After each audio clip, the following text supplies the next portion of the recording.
O áudio que vocês vão ouvir agora é parte do podcast Xadrez Herbal. Caso vocês queiram ouvir mais sobre esse assunto e outros temas de política internacional, é só ir em xadrezherbal.com.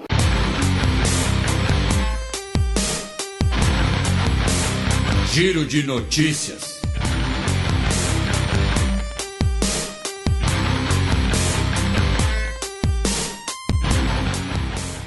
Duas notícias da última segunda-feira, dia 21 de outubro. Dia do podcast.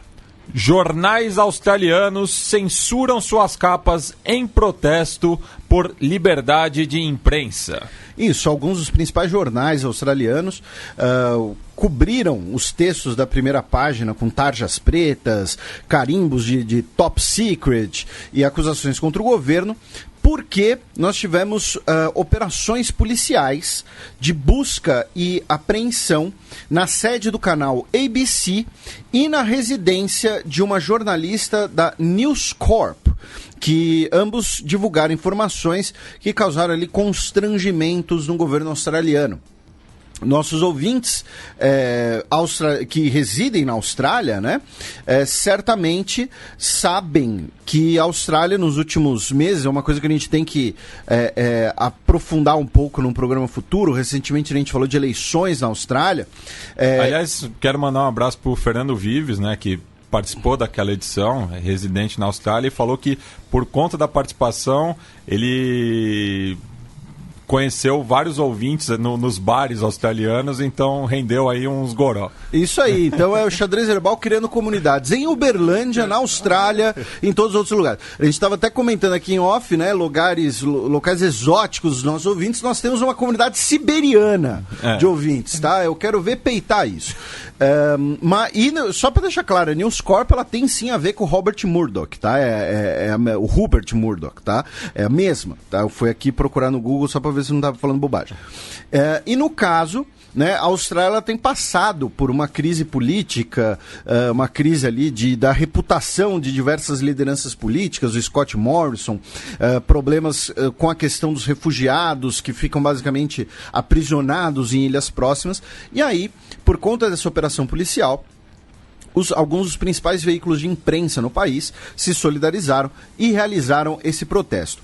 Outro motivo de crise é que o Senado australiano oficializou, tá, um inquérito para investigar as relações, as decisões da Austrália, tá, nas suas negociações com o Timor-Leste, incluindo aí possíveis fraudes nas negociações da fronteira marítima em 2002. Tá?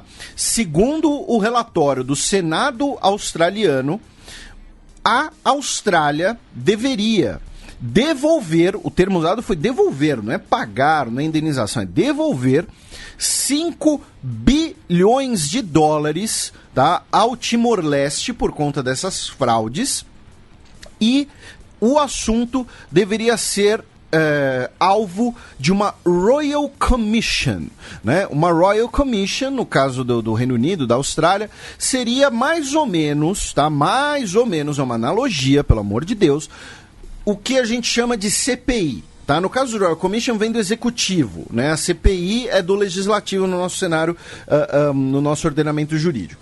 Porém, tem um impacto, digamos assim, social, midiático e de investigação que aqui no Brasil a gente está acostumado a associar com CPIs. Vou repetir, é uma analogia, tá? Eu sei que são coisas diferentes, porém, para 99% dos nossos ouvintes que não vão estudar direito australiano ou common law... Quem disse? Tá? É uma analogia que acho que serve, tá? Então, o relatório do Senado disse que, por 16 anos, o Timor-Leste tem lidado com as consequências de uma ocupação brutal que durou 24 anos e lutando para construir uma nova nação. As reservas de gás e petróleo no Mar do Timor são as únicas fontes de renda significantes disponíveis para o país. Então, veremos aí quais vão ser as consequências disso. Isso aqui foi uma recomendação do Senado australiano. Só para a gente ter aqui um parâmetro, meu caro Matias, 5 bilhões de dólares é mais do que o PIB de um ano inteiro do Timor-Leste. tá? Então, assim, 5 bilhões de dólares pode não ser muito dinheiro aí pro sei lá, pra alguém aí, pro Murdoch? Pro dono da Amazon, pro Jeff Bezos, não sei, mas pro Timor-Leste é o PIB de mais de um ano. Rei da Tailândia afasta consorte por deslealdade. Eu adoro as manchetes do português. Isso, mas nesse caso, né, o monarca, o tailandês, o Maha, eu chamo ele pelo primeiro nome. É intimidade, né? Exatamente. 2 meses atrás, mais ou menos, não, acho que um pouquinho mais, a gente até noticiou, né, que ele deu status, né, de consorte a uma ex-integrante das forças de inteligência da Tailândia, que foi sua guarda-costas. Nesse caso, gente, o termo consorte real é, novamente uma analogia, mas é a amante oficial do rei, tá? Tem a rainha e tem a consorte, entendeu? Ele tem a rainha e tem a namorada, digamos assim. E aí ela perdeu a Sinenat, tá? Também chamo ela pelo primeiro nome. Ela perdeu todos os seus títulos nobiliárquicos, todos os seus títulos reais, como consequência de sua deslealdade e ambição de tentar elevar-se ao estatuto de rainha, tá? E aí, também, dias depois, essa notícia, né, foi seguida 2 dias depois, pelo rei da Tailândia, demitindo, não sei qual seria o melhor termo, 6 integrantes da Casa Real, não é da Casa Real no sentido de nobres, de pessoas que trabalhavam para a nobreza, né, pessoas próximas, né, incluindo o veterinário, tá, da Casa Real, muitos elefantes, por ações malignas, tá? Era o Rasputin, né? Não, eu imagino que muito provavelmente eram pessoas próximas da antiga consorte, né? Pessoas ali que estavam apoiando ela, que eram, não sei, amigos, brothers e tal. Então, isso vem do jornal oficial, né, da Casa Real da Tailândia. Então tá aí, os tabloides tailandeses devem estar se refastelando. Um abraço pro nosso ouvinte que é campeão de Muay Thai na Tailândia. E um abraço para minha amiga Paula Yuri, que também mora na Tailândia, porque é atleta profissional de Muay Thai. Pois é. 2 notícias da última terça-feira, dia 22 de outubro. Com aceno a súditos, novo imperador japonês defende prosperidade mundial. Isso, tivemos a entronização do novo imperador, o Naruhito, que contou inclusive com a presença de várias delegações estrangeiras, inclusive uma brasileira, que a gente vai falar mais pra frente. Que não gosta de peixe cru? Isso. A cerimônia durou cerca de 30 minutos, né? Como muitos dos nossos ouvintes gostam, né, da cultura japonesa, né, devem ter acompanhado, que envolveu lá os tronos que ficam guardados, só são usados para esse tipo de cerimônia, e milhares de Eles fazem um jogo dos tronos? Isso, exatamente, muito criativo. E aí o premier parabenizou o novo imperador em nome da sociedade japonesa, e aí o pai dele fez lá uma pequena declaração, tivemos os gritos de banzai, e o que eu achei mais curioso foi que milhares de pessoas que estavam presas receberam indulto e foram soltos. Então, assim, nesse caso aqui, na hora que o imperador anterior declarou que ia renunciar ao trono, será que teve um spike na criminalidade japonesa? Assim, porque, já que o novo imperador vai assumir, vai ter o indulto, claro, tô brincando aqui, tá? Apenas um comentário idiota. Mas será que teve aqueles comentários? Solta aí os bandidos, imperador, leva pra casa. Mas ele disse que eu sinceramente espero que o nosso país, por meio da sabedoria e permanente esforço de nossa população, alcance um desenvolvimento mais amplo e contribua com a amizade e a pacificação da comunidade internacional, tá? Ele disse que vai cumprir o seu papel constitucional, sempre estará ao lado da população e que vai compartilhar os momentos de alegria e de pesar com toda a sociedade japonesa, tá? E também em relação ao Japão, meu caro Matias, nós tivemos uma notícia nos enviada pela nossa ouvinte, descendente de japoneses, cineasta, e que está aqui no estúdio, inclusive, de que um grupo de arqueólogos marinhos. Você não falou o nome da convidada. Ana Kei Capaz. O Kei é o sobrenome japonês. Não, é nome. Estava conversando com ela sobre. Ok, desculpa eu ser ignorante, tá? Mas arqueólogos marinhos encontraram os restos de 2 porta-aviões japoneses da Batalha de Midway, a famosíssima Batalha de Midway. Que foi o ponto de inflexão na frente do Pacífico, né? Isso. Só que a nossa ouvinte, cineasta, que foi minha aluna, inclusive, que você estava aí toda defendendo, ela... E trouxe biscoitos pra gente, por isso que eu defendo ela. Ela quis nos sacanear, na verdade. Porque ela mandou a notícia dizendo, eu quero ver vocês lerem esse nome.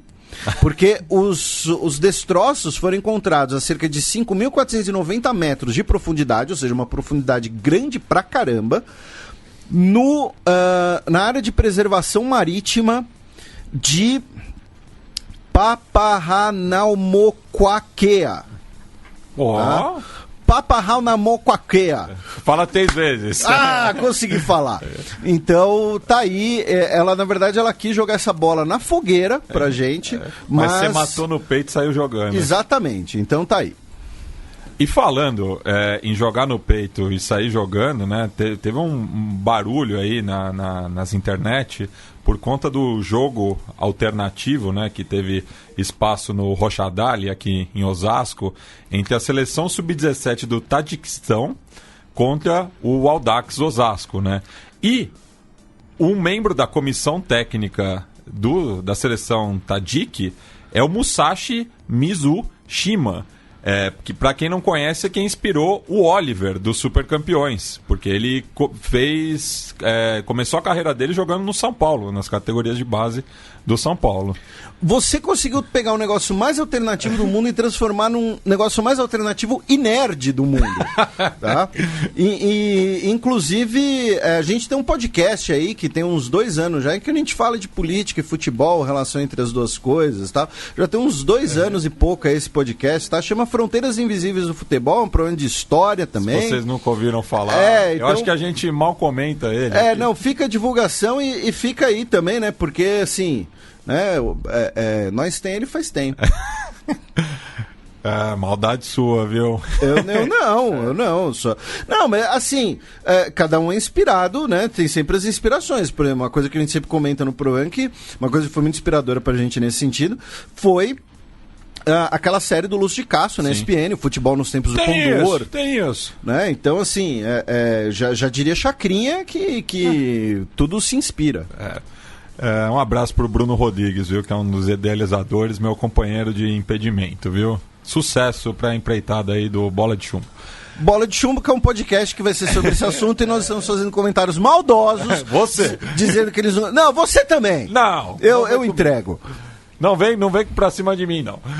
Essa foi surpresa. Trudeau vence eleições no Canadá, mas não consegue obter maioria. Até porque estavam esperando que ele fosse derrotado, na Isso. real. O partido do Trudeau foi o partido que saiu com o pior saldo das eleições, tá? Como foi uma semana muito puxada e acabou não tendo um bloco específico, a gente quase fez um bloco ali de América do Norte, digamos assim. Porém, o Justin Trudeau e seu partido liberal tinham 177 cadeiras, ficaram com 157, perderam 20, ficaram com 33% do voto popular. Nas últimas eleições tinham ficado com 39, quase 40. Tá? Então, assim, foi uma perda grande para o partido Trudeau. No caso do Canadá, são 338 assentos na Câmara dos Comuns. Ou seja, a maioria é 170. Então, se o partido do Trudeau tinha 177 e ficou com 157, isso quer dizer o quê? Que ele perdeu a maioria que ele tinha antes. Nesse caso, o que ele vai ter que fazer? Ou fazer coalizões, ou fazer o que ele já disse que vai fazer, que é governar com minoria. Ele tem essa prerrogativa, digamos assim, porque ele ficou em primeiro e ele já estava no poder. Agora, isso quer dizer o seguinte, que se todos os outros partidos se unirem podem derrubar ele. E o que eu acho difícil, isso, por conta da composição dos partidos no Canadá, né? Porque teve um crescimento dos conservadores, né? Ganharam 26 assentos, do Bloc Québécois, 22 assentos, e a Nova Democracia, né? Que é o partido mais à esquerda, perdeu 15 assentos, né? Então reconfigurou não só, né, o Trudeau perdeu a maioria, como teve aí o crescimento desses dois blocos antagonistas, e um possível aliado perdeu bastante assento. E o Partido Verde ganhou um assento e ficou com 3, né? Mas é um partido pequeno. Então, assim, o que significa? Significa que o Trudeau vai governar o Canadá, porém, toda vez que ele precisar votar alguma coisa, ele vai ter que sentar com os líderes partidários e fazer algum tipo de negociação, né? Mais ou menos como acontece num país um pouco mais ao sul, né? Então, assim, o que certamente vai impactar no próximo governo Trudeau ele não vai ter poder nenhum, basicamente, para eventualmente tentar mudar a Constituição canadense. Tá? Tentar fazer mudanças muito profundas, que ele, naquele tiro final de campanha, tinha até comentado, tinha até especulado algumas questões, por exemplo, em relação a porte de armas, a gente comentou aqui no programa. Então, assim, ele vai ter o que no parlamentarismo se chama governo da minoria. Ele vai governar, ele é o maior partido do parlamento, porém, se todo mundo se unir para bater nele, ele está ferrado, e pontualmente ele vai ter que sentar, né, ou com o novo Partido Democrático que você mencionou, né, que é liderado pelo Jamet Singh, ou então com o Bloco de Quebec. Enfim, ele vai ter que sentar, conversar e ver como é que vai ficar. De qualquer maneira, dá para dizer que o Trudeau ganhou, mas não levou, porque ele não vai ter a maior bancada e, novamente, ele foi o maior derrotado, tá? Ele perdeu assentos. E você citou, né, o Partido Verde, acabei de ver aqui que ele teve apoio de 2 canadenses ilustres, mas que a gente acaba esquecendo que são nascidos no país mais ao norte dos Estados Unidos, né? Que foi a Pamela Anderson, que é uma grande ativista atualmente, e o Neil Young. E eu achei curioso, meu caro Matias, alguns dos slogans da campanha, porque assim, o slogan do Partido Conservador foi: é hora de você ir à frente. Aí o slogan do Partido Liberal, que é o partido do centro-esquerda, o partido opositor, escolha pra frente. E o slogan do Partido Verde foi: nem esquerda, nem direita, juntos à frente. Tipo, é todo mundo pra frente. O Canadá é pra frentex. Todo mundo pra frente, né? Então, tá aí. Nossa, eu me senti a minha mãe agora. Falando pra frentex. Ela que está visitando minha irmã no Canadá, justamente. Outra coisa que denunciaria idade seria fazer piadas com Luísa. Não, essa ai. Ainda bem que esse meme já passou, né? Notícia da última quarta-feira, dia 23 de outubro. Líder da oposição renuncia na África do Sul. Isso, na África do Sul a gente está passando por uma crise política derivada de questões raciais. Tá? Por quê? No início da semana, o prefeito de Joanesburgo, o Herman Mashaba, que é negro e é do Aliança Democrática, que é o partido de oposição ao Congresso Nacional Africano. À direita. À direita, e que é normalmente um partido... era o partido dos brancos pós-apartheid, digamos assim. E ele ele saiu do partido, tá? E ele, na conferência de imprensa na segunda-feira, ele disse: eu não posso mais me sentir bem comigo mesmo estando ao lado de pessoas que acham que a raça não é importante na sua discussão sobre desigualdade. Mas o que acontece, né? O estopim disso foi que o partido readmitiu uma política chamada Ellen Zille, que havia sido expulsa anteriormente, e que em 2017 ela fez declarações, digamos assim, eu não vou dizer que elogiando o apartheid, tá? Mas ela dizendo que ela ali defendendo, né, o que ela chama de legado colonial, né? E a readmissão dessa política no partido fez com que ele renunciasse. E aí, dias depois, o líder do partido, também negro, o Mimuse Maimane, renunciou e dizendo que ele renunciou ao posto dele de líder do partido, né? Dizendo que ele não consegue articular e unir o partido, e ele fracassou nisso, então ele deve sair desse cargo e abrir caminho para outras pessoas. Porém, nos últimos meses, ficou claro para mim que existem aqueles na Aliança Democrática que não olham olhos nos olhos comigo, que não compartilham da visão do partido e da direção que ele estava indo, tá? Ele que foi eleito líder do partido em 2015 e foi o primeiro negro a liderar a Aliança Democrática Sul-Africana. Então, vamos ver aí como é que vai ser o impacto, o legado disso, se eles vão fundar um novo partido, um partido negro à direita? Então, é que já, só retomando um pouco o espectro político sul-africano, né, porque desde do fim do apartheid, né, é o Congresso Nacional Africano que comanda o país, seja na presidência ou no Congresso, né. Atualmente ele possui 230 cadeiras. A Aliança Democrática é o maior partido de oposição, com 84. Muitas vezes ele compõe com o Partido da Liberdade Inkatha, que é o partido dos negros à direita, que surge ali na década de 70, e o partido de oposição negra à esquerda do Congresso Nacional Africano são os o Economic Freedom Fighters, né? Os guerrilheiros da liberdade econômica. Enfim. Então, só ir para... São as 4 principais forças atualmente na política sul-africana. 2 notícias de ontem, quinta-feira, dia 24 de outubro. 16 envolvidos em assassinato de garotas são condenados à morte em Bangladesh. Isso, nós tivemos uma garota chamada Nusrat Jafan Rafi, que ela havia denunciado um assédio sexual de um professor, tá? Ela tinha 19 anos e ela foi assassinada em abril, tá?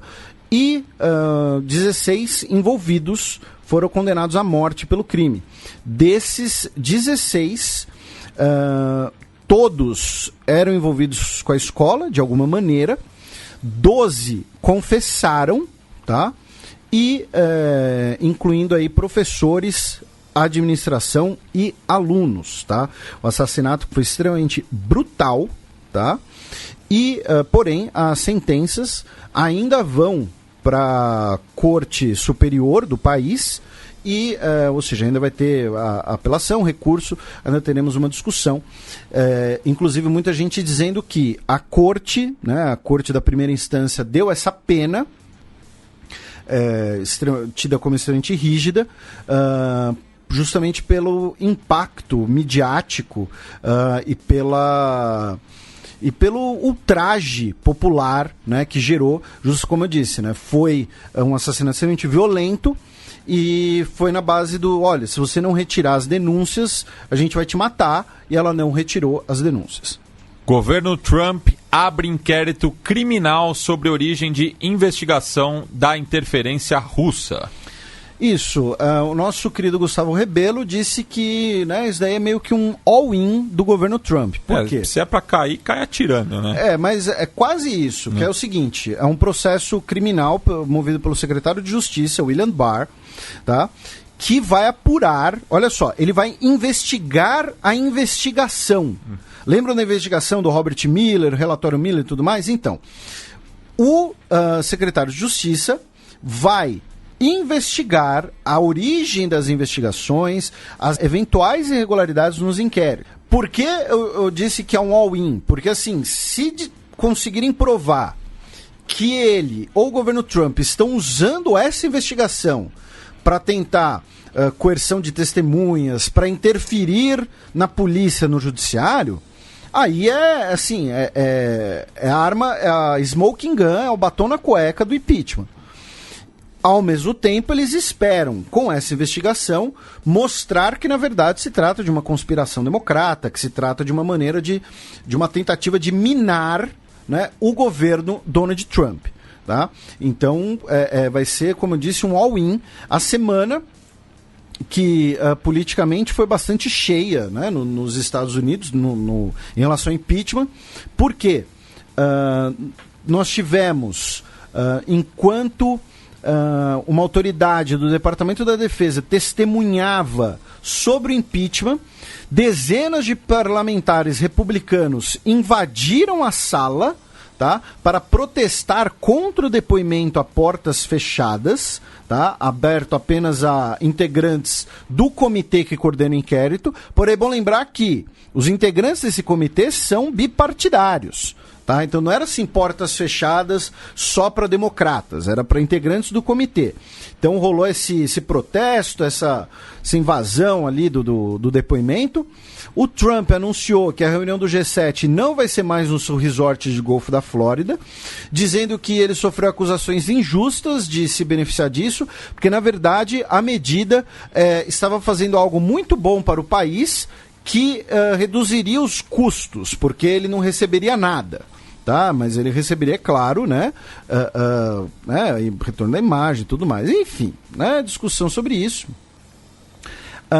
E também o Donald Trump ordenou que as agências federais cortem as suas assinaturas do New York Times e do Washington Post, porque eles são fake news. Abaixa o volume, porque lá vem Breaking News. Soldado russo mata 8 militares em base. Aqui não é o Notícias Populares, nem o Aqui Agora, mas enfim. Isso, um soldado conscrito, né, do serviço militar obrigatório, que teria problemas mentais, enfim, ainda não foi divulgado muita coisa. Pique Full Metal Jacket, assim. Na base de Chita, perto da tríplice fronteira com Mongólia e China. O nome do soldado... Deve ser pouco remota essa região, né? Não, o detalhe é que é uma base que tem mísseis nucleares. Tá? O soldado, o Ramil Shamsudinov, o próprio nome dele é meio mongol, asiático. Do leste da Ásia, né? E deixou 8 mortos, sendo que desses 8, 5 eram oficiais, tá? Não, 2 eram oficiais, desculpem. Ele teria atirado mirando na cabeça das pessoas. O vice-ministro da Defesa, Andrei Kartapolov, foi enviado para a região para participar da investigação. E, né, vamos ver aí mais declarações e tudo mais. Só que assim, duas coisas. A primeira, uma coisa que falando mais sério, o serviço militar obrigatório na Rússia, ele é historicamente conhecido pela política institucionalizada de trote, de bullying, tá? Eles chamam de dedovshchina isso, tá? É uma política, como eu disse, institucionalizada. Então, o fato do recruta ter atirado, inclusive, contra oficiais e tudo mais, pode ter sido decorrente desse tipo de coisa. Às vezes ele sofreu alguma humilhação, não sei. Uma revanche. E segundo, eu vou repetir o comentário que eu fiz pro Matias. Eu fiquei surpreso de terem prendido o cara. Né? Porque assim, o cara tava lá atirando nas pessoas, numa base militar, que tem mísseis, capacidade nuclear, e prenderam ele, ou alguém foi... Tá no lucro. Ou alguém foi muito bom de imobilização, ou, sei lá, enfim, né? Porque, teoricamente, teriam atirado de volta.